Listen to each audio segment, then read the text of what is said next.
didn't know how to greet you all, so that happened. This week we're talking about homeschooling. I was homeschooled / unschooled since I was about 13 or 14, I think 13. I dropped out halfway through year 7, which in this country is the first year of high school, and it has been good.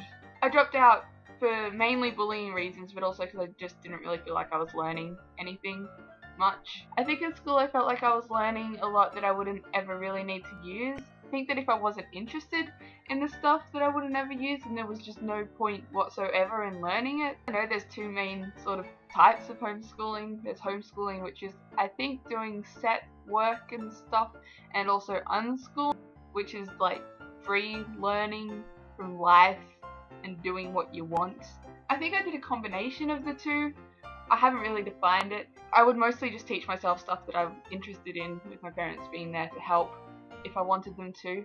But I would also sometimes get some textbooks and just work through those as well. Homeschooling has been a really good experience for me, as well as learning a lot more than I think I would have at school. I think I'm also a lot more comfortable with myself now than if I had stayed in school. I mean, this happened. I would have got expelled for that if I had stayed in school, which I find ridiculous. I mean, people try to teach you not to judge people on their appearance, and then they stop you from having a different appearance. When I was at school, I never felt comfortable expressing myself individually, because I knew for a fact that the students would judge me, but I think the teachers would as well. I mean, the whole system where teachers are these high and mighty people that look down on students as if they're less responsible and less smart is just not good for anybody's confidence, I don't think. I mean, I've always remembered just being able to hold a normal conversation with adults, and I don't know why teachers should have been any different.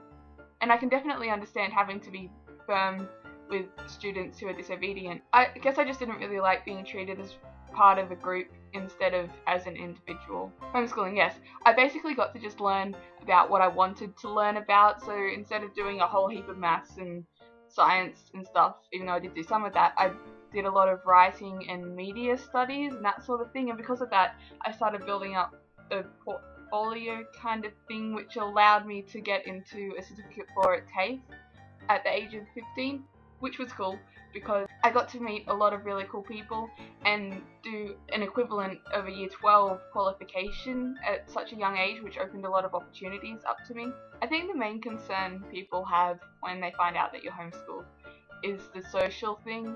I will say that I didn't have as much socialness with people my age when I started homeschooling as I would have if I stayed in school. But having said that, the socialization that I would have been getting if I stayed in school would have turned me into a nervous wreck, well, more so than I already was. There really weren't people there in that town that would have been good for me had I socialized with them, and I think my life would be a lot different now if I did. And I mean, there are homeschooling groups and internet forums and stuff for homeschoolers everywhere. I've pretty much either directly or indirectly met all of my best friends due to being homeschooled. I met you two because I was homeschooled, so that's a happy thing. I feel like I should say that even though I do disagree with how the school system works a lot of people have really great experiences with it and going to school, and I'm in no way trying to invalidate those experiences. Eliza, I'll see you on Friday, and Ezra, I'll see you on Sunday. Toodaloo!